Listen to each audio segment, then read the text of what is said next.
We also have political commentator Jason Unruhe joining us from Ontario.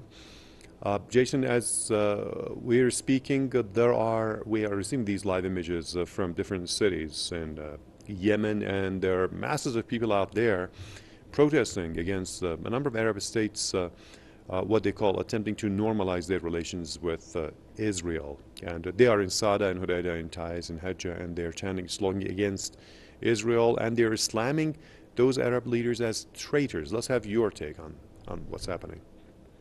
Well, traitors is a good way of putting it. I mean, the fact is, Israel is not a legitimate state. It was essentially born out of imperialism. It was born out of the opportunism of many European states, ones we have been claimed to be in favor of social justice. It was born out of the theft of land from the Palestinians, and essentially what these Arab states are doing is trying to essentially, in a way, to become friends with the United States. You don't become friends with Israel without becoming friends with the United States. You don't become a friend of the United States without becoming friends with Israel.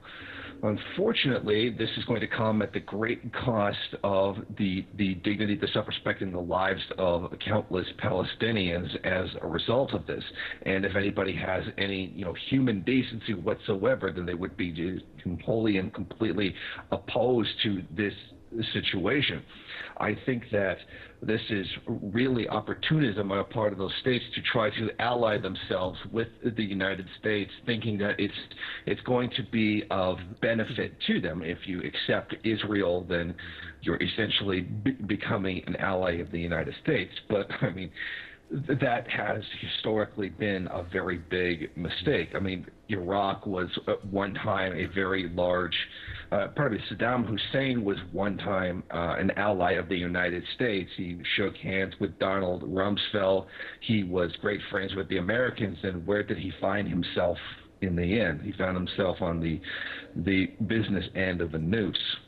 Mm-hmm. So I think that doing this is only, even the countries who are trying to build ties to the United States, this will only be of limited benefit for, however long they find themselves useful to the United States. As soon as this no longer becomes the case, that same Israel will be used to undermine their countries, undermine their democracy, undermine their foreign policy, undermine their independence, to be replaced with something that is more palatable, something that is more beneficial to the alliance of Israel and the United States. I mean, there's really no long-term gain for anyone to become allies with Israel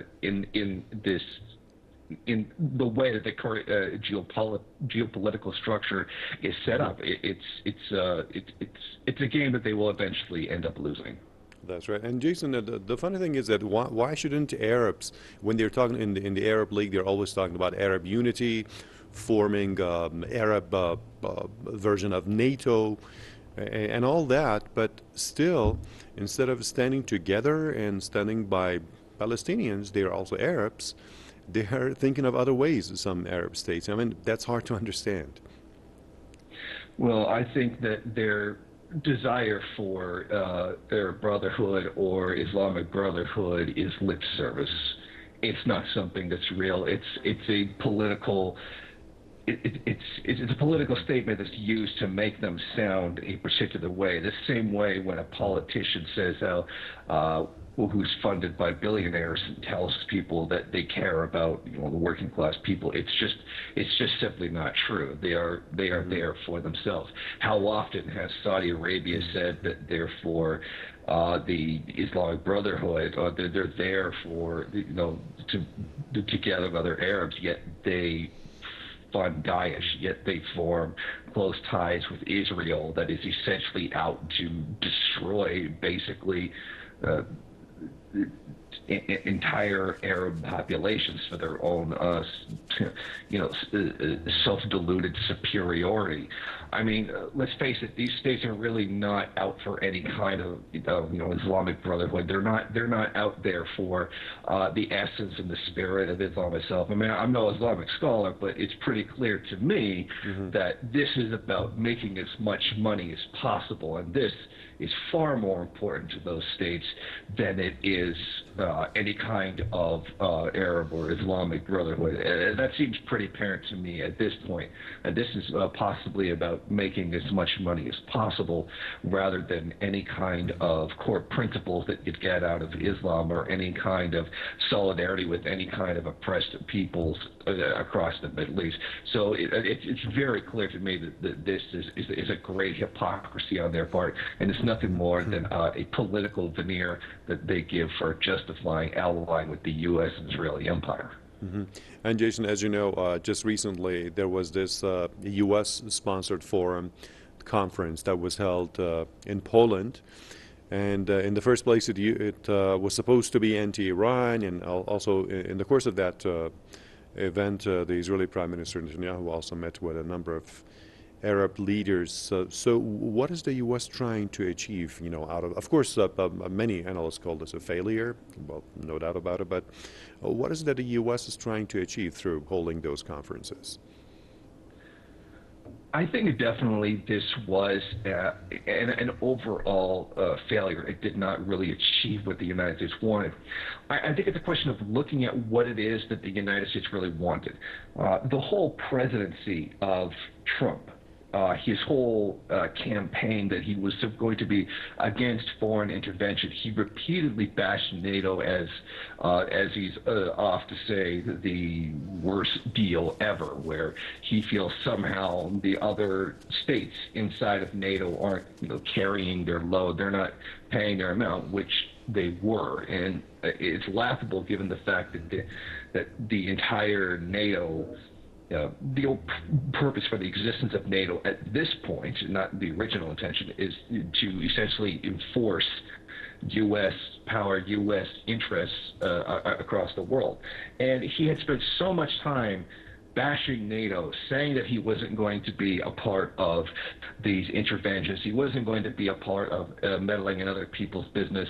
And then when elected, he found out that's not exactly how the empire works. That's not exactly how you maintain a hegemonic position across the entire world. So now he's trying to tell the international partners, and he's probably trying to tell a section of the U.S. elite, okay, I'm kind of really going to go back on that now because that's not how things are actually done.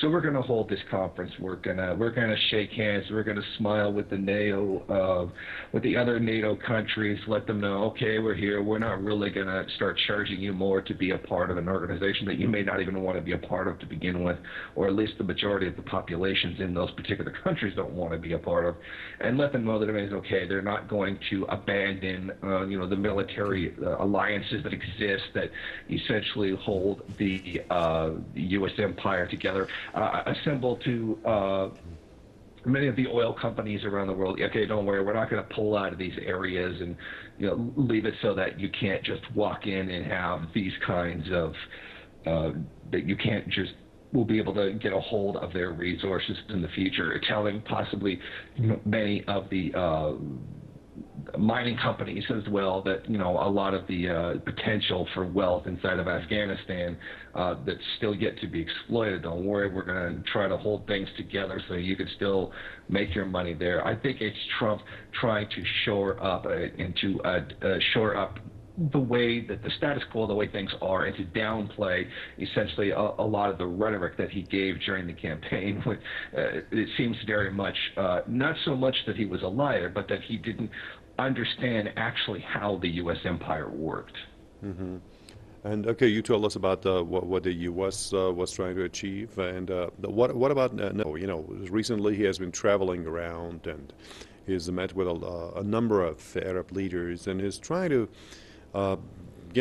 get as close as possible to them.